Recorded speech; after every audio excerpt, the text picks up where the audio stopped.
The information on this YouTube channel is not intended or implied to be a substitute for professional medical advice, diagnosis, or treatment. All content, including text, graphics, images, and information contained on or available through this channel, is for general information purposes only. This channel makes no representation and assumes no responsibility for the accuracy of information on or available through this channel, and such information is subject to change without notice.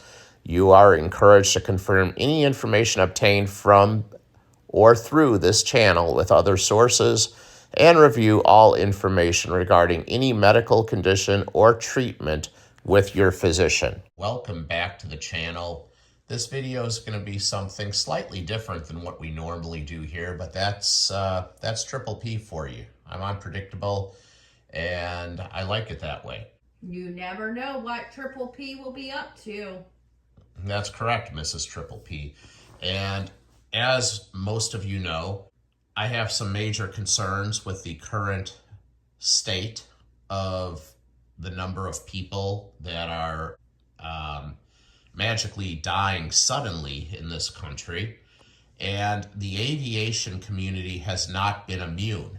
It's kind of a taboo subject that nobody wants to talk about, but in this video right here, right now, I am going to break that code of silence.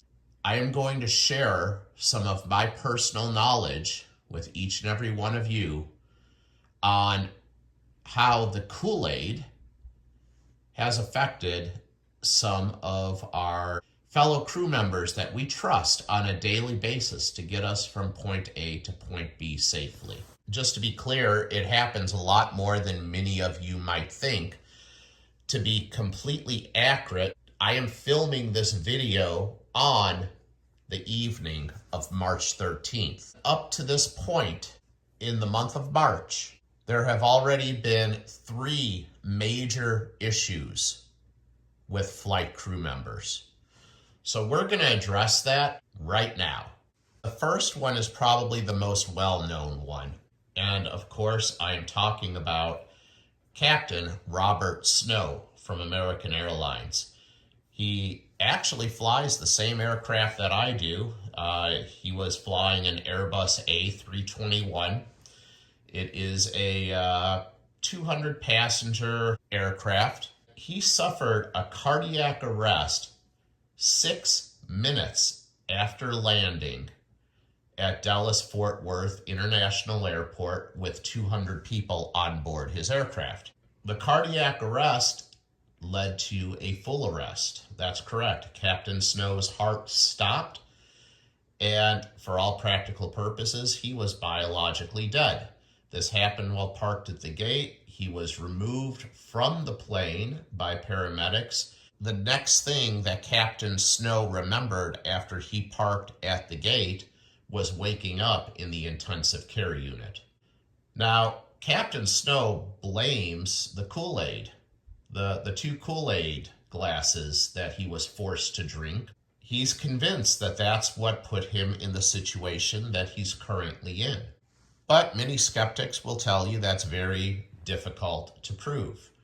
Dr. Peter McCullough is a world-renowned cardiologist, and he practices in Dallas. He stated, proving the cause is difficult, but Captain Robert Snow's case does fit a pattern.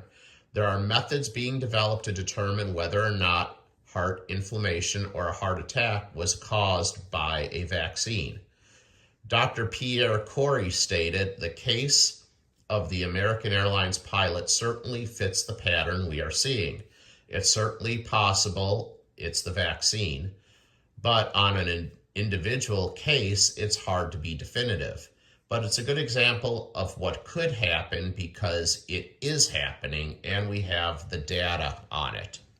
Saturday, November 19th, Envoy Airlines Flight 3556, commanded by Captain Patrick Ford, an Embraer 175 aircraft.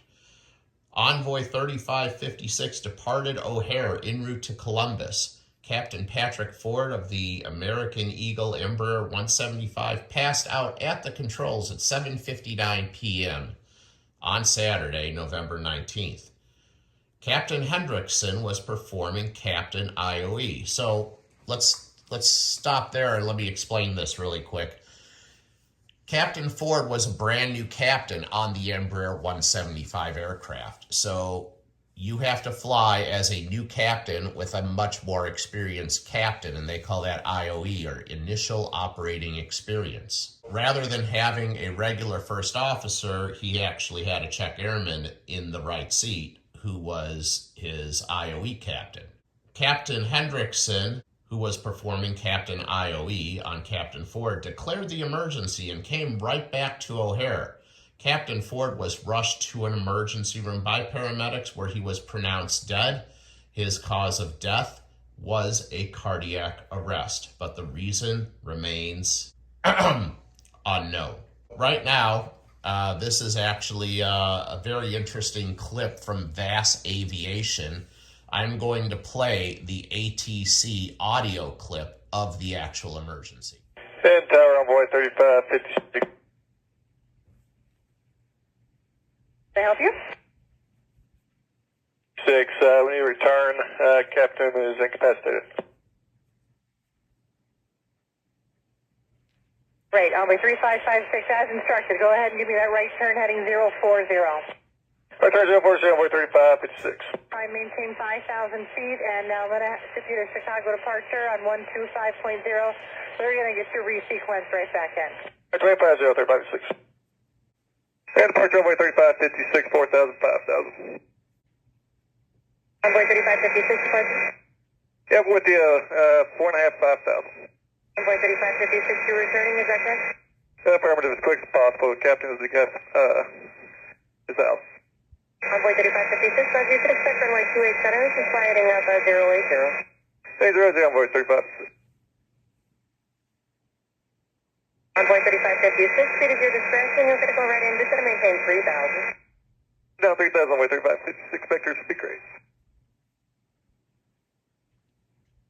Envoy 3556, connect Chicago approach on 133.62. 2362, Envoy 3556. Chicago Envoy 3556 is 5,000 for 3,000. Envoy 3556, Chicago approach, Roger. Expect the visual approach runway 28 center. They give you discretion to 3, is that right? Yep, and we're at port 800 for 3,000. Okay, and did you have any information I need to pass along to the tower in terms of paramedics, gate number, any of that? No gate number, and he's knocked out. We're going to need paramedics working on everything right now. Okay, thank you. Envoy 3556, we can turn base just as soon as you'd like for the visual approach. You let me know when. Let's start in now for 3556. Okay, Envoy 3556, right turn heading 180 down to 2500. Call the airport when you see it. All right, hey, 180 down to 2500, Envoy 3556. Envoy 3556, right turn heading 250. Let me know when you see the airport. Heading 250, Envoy 3556. Port side for Envoy 3556. Envoy 3556, Roger. Clear visual approach, runway 28 center, speeds your discretion. Clear visual 28 center, Envoy 3556. Envoy 3556, contact tower now, 120.75. We'll see you. 2075.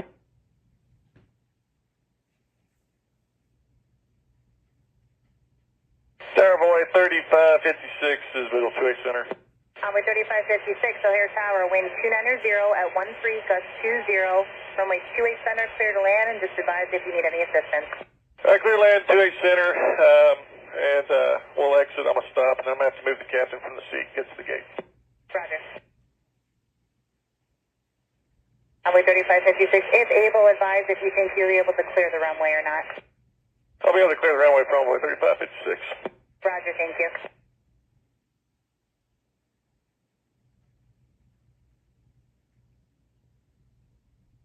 Envoy 3556, when able, make a right turn to exit the runway, and then whatever is easiest for you, if you want to make a left or a right turn on Papa, whatever works.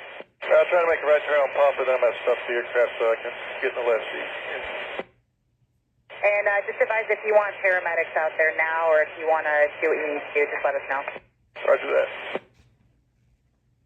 Envoy 3556, do you want us to send paramedics out to you? Negative. We're going to go to the gate, Lima 23. But I don't know how we would get them out of the aircraft. Okay, sustain intentions. Yeah, we're going to stop here real quick. I'm going to get in the left seat and then taxi to Lima 23. Roger. And tower envoy 3556 ready, taxi Lima 23. Okay, I'm with 3556. Continue on Papa and hold for the taxiway Echo Echo. Papa short Echo, envoy 3556. Envoy 3556, monitor tower on 132.7, and we got the paramedics at the gate for you. Good day. 132.7 will monitor, that's envoy 3556.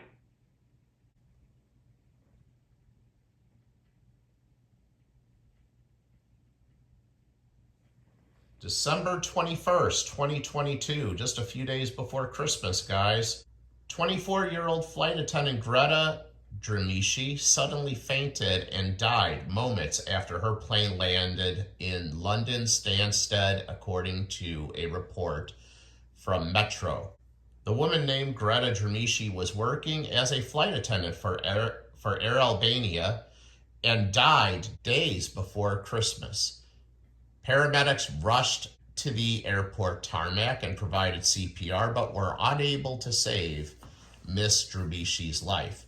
A judicial inquiry was held to determine the cause of her death, and a post-mortem examination found out it happened because of sudden adult death syndrome, SADS. Coroner Michelle Brown told the Essex Coroner's Court this 24-year-old female was cabin crew on a flight from Albania and was on the tarmac when she appeared to faint and was given basic first aid. 10 minutes later, there was no pulse and CPR commenced. Paramedics treated her, confirmed she had passed away. Air Albania, too, issued a statement after her death saying, on December 21st, 2022, after disembarking the passengers from our flight to London, one of our cabin crew, Greta Dremishi, had a heart attack. Even after all medical assistance was provided immediately, we still lost her. This was a 24-year-old woman, ladies and gentlemen. A 24-year-old woman who died of sudden adult death syndrome. And of course, we know sudden adult death syndrome is code for, well, we're not going to talk about that. Tuesday, November 22nd, 2022. Flight attendant Yasir Salah El-Yazidi from Gulf Air was part of the cabin crew on Gulf Air Flight 19, which left Bahrain at 1:40 a.m. on Tuesday, November 22nd. Tragically, about an hour and a half into the flight attendant had a heart attack as the plane flew over Iraq at an altitude of 34,000 feet. The flight made an emergency landing in the Iraqi city of Erbil so Yasir could receive medical attention. The plane was met by the medical team on the ground who transported the fallen cabin crew member to a nearby hospital. He was pronounced dead on arrival. Gulf Air stated, the national carrier expresses its deepest condolences to the crew member's family and loved ones and confirms that the flight resumed to Paris as scheduled. Gulf Air reassures that the safety of its passengers and crew comes at the top of its priorities and thanks the affected flight passengers for their patience and understanding. March 3rd, first one of this month, guys, March 3rd, 2023, a first officer whose name has been withheld from Virgin Australia. A Virgin Australia flight from Adelaide to Perth was forced to make an emergency landing after the first officer reportedly suffered a heart attack just 30 minutes after departure. The first officer became incapacitated after suffering the heart attack. The captain of the flight declared the emergency and landed the Airbus A321 about 70 minutes later. I don't know why it took 70 minutes for the captain to get the plane on the ground, guys. I can only assume the middle of Australia is probably extremely rural and there's no suitable airports for an aircraft of that size. But he did declare the emergency and land 70 minutes later. The airline issued the public statement, all of its crew members. To all Vera crew, the purpose of this communication is to provide awareness of an event which occurred on a Vera A320 during a scheduled flight, Virgin Australia 717 from Adelaide to Perth. Approximately 30 minutes after departure from Adelaide, the first officer became unwell. A return to Adelaide was considered the best course of action by the captain, with both flight and cabin crew following published procedures for an incapacitated flight crew member. A PAN call, that's an urgent call. It's not necessarily an emergency, but it is a matter of urgency. A PAN call was made to air traffic control advising the flight was below the required operating crew complement. The flight continued to Adelaide without further incident, landing safely with medical services available on arrival. The unwell flight crew member was seen by medics at the airport and subsequently transferred to a hospital for further observation. All flight and cabin crew members have been contacted by their leaders to check on their welfare. If you are engaging in communication with any of the crew members involved, please ensure you are respectful and considerate in your interactions if requesting details. If you have any questions in relation to this event, please don't hesitate to make contact with your respective leader or manager. Okay guys, this was 2 days ago right here in the good old US of A, United Flight 2007, which I'll preface this by telling you that pretty much over 99% of all United pilots drink the Kool-Aid. United, we all know, is very woke, and they mandated it for all crew members. There was a very select number of United pilots who stood strong and did not take it. They were put on unpaid leave. They got benched and sent home without pay. They were out of work and unemployed for approximately 1 year until it was determined that United could not do that. United brought those unemployed crew members back to work with no loss of seniority and 100% back pay. Those are the only employees of United Airlines that did not drink the Kool-Aid. So this is United Flight 2007. It occurred 2 days ago, guys, March 11th, 2023, on a flight from Guatemala City to Chicago O'Hare. It was a Boeing 737 MAX 8 aircraft. The United Airlines flight traveling from Guatemala was diverted to Houston Saturday evening due to medical and technical emergencies, officials said. According to FlightAware, the plane took off from La Aurora Internacional in Guatemala City at 2:26 p.m. Central Standard Time and arrived at George Bush Intercontinental Gate E20 at 5:39 p.m. The reason for the diversion by the first officer is the captain was having chest pains. The captain was removed from the trip and flight status and is currently undergoing medical care. We all wish him a very speedy recovery and pray he can return to the captain's seat very soon. March 12th, 2023. So we basically had two major incidents in a 24-hour time span. This is going to be British Airways. It's a flight from Cairo, Egypt to London, an Airbus A321 involving the captain.